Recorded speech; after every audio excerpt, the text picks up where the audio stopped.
அனைவருக்குமே வணக்கம். சற்று முன் கிடைத்திருக்கக்கூடிய ஒரு மிக மிக முக்கியமான செய்தி ஒன்று வெளியாகியுள்ளது. சற்று முன் கட்டுக்கட்டாக சிக்கிய 50,000 கோடி முதல்வர் ஸ்டாலின் கதை முடிந்தது. இது மாதிரி செய்திகள் வெளியாகிருக்கு. இதை பற்றி தான் இந்த வீடியோவில் நாம் முழுமையாக பார்க்க போகிறோம்.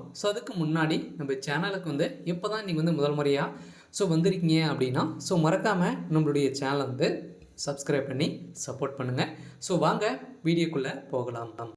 இப்போ பார்த்தீங்கன்னா சமீப காலமாகவே அமலாக்கத்துறை பார்த்தீங்கன்னா களத்தில் இறங்கி திமுகவை சேர்ந்த அமைச்சர்களும் திமுகவை சேர்ந்த நிர்வாகிகளும் இடையே பார்த்தீங்கன்னா நிறைய தொடர்புடைய நிர்வாகிகளிடையே நிறைய சோதனைகள் நடைபெற்றது. இந்த சோதனைகள் பார்த்தீங்கன்னா அடிப்படையில் லாட்ரி விற்கக்கூடிய மார்டின் லாட்ரி தொடர்புடைய இடங்களில் பார்த்தீங்கன்னா சோதனைகள் 3 நாட்களாகவே நடந்து இது வரைக்குமே பார்த்தீங்கன்னா பலாயிரம் கோடி பார்த்தீங்கன்னா பறிமுதல் செய்யப்பட்ட சம்பவம் பெரும் அதிர்ச்சியை ஏற்படுத்தியிருந்தது. இதை தொடர்ந்து பார்த்தீங்கன்னா திடீர்னு இந்த லாட்ரி மார்டினுடைய வீட்டில் பார்த்தீங்கன்னா முதல்வர் ஸ்டாலின் அவர்களுடைய தொடர்புடைய நிறைய பணங்கள் கிடைத்த சம்பவம் பெரும் அதிர்ச்சியை ஏற்படுத்தியிருக்கு. இந்த விசாரணையின் அடிப்படையில் தான் இப்போ பார்த்தீங்கன்னா முதல்வர் ஸ்டாலின் அவர்கள் வசமாக சிக்கியிருக்காரு.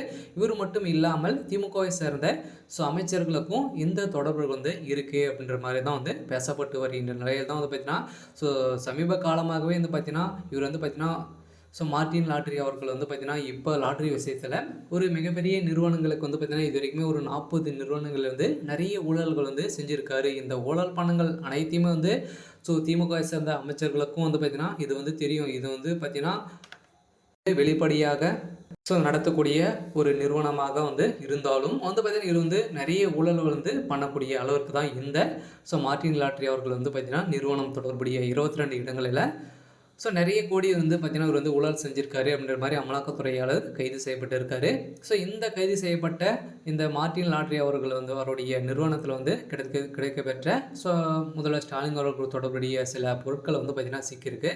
இதன் அடிப்படையில் தான் வச்சு விசாரணைகள் நடத்தியிருக்கும் நிலையில் முதல்வர் ஸ்டாலின் அவர்களுக்கு பார்த்தீங்கன்னா பார்த்தீங்கன்னா இவர் நிறைய லஞ்சங்கள் கொடுத்துருக்காரு. ஊழல் பணங்கள் அனைத்துமே இவருக்கு பார்த்தீங்கன்னா பாதி பங்கு கொடுக்கக்கூடிய அளவிற்கு தான் இப்போ பார்த்தீங்கன்னா மார்டின் லாட்ரி அவர்கள் இவருக்கு முதல்வர் ஸ்டாலின் அவர்கள் தொடர்பில் இருந்து தான் இந்த வேலைகள் அனைத்துமே நடக்குது அப்படின்ற மாதிரி அமலாக்கத்துறை கண்டுபிடிக்க இப்போ முதல்வர் ஸ்டாலின் அவர்களுக்கு போகக்கூடிய ஒரு மிகப்பெரிய ஊழல்வாதியாக சிக்கியிருக்காரு. இதன் அடிப்படையில் தான் முதல்வர் ஸ்டாலின் அவர்கள் பார்த்தீங்கன்னா அவருடைய கதை ஒட்டுமொத்தமாக முடிந்திருக்கு. இருந்தாலும் முதல்வர் ஸ்டாலின் அவர்களுக்கு இப்போ பார்த்தீங்கன்னா நிறைய எதிர்ப்புகள் வந்திருந்தாலும் இப்போ வரக்கூடிய சட்டமன்ற தேர்தலில் பார்த்தீங்கன்னா நிறைய பணங்கள் புழக்கத்தில் இருக்கக்கூடிய அனைத்து பணங்களும் வெளியில் வரக்கூடிய டைமாக தான் இருக்குது. இதன் அடிப்படையில் தான் அமலாக்கத்துறை களத்தில் இறங்கி இப்போ முதல்வர் ஸ்டாலின் அவர்கள் சிக்கும் சம்பவமாக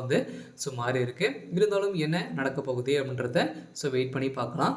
இது மாதிரி செய்திகளை தெரிஞ்சுக்கணும் அப்படின்னா மறக்காமல் நம்மளுடைய சேனலை சப்ஸ்கிரைப் பண்ணிக்கோங்க. தேங்க்யூ.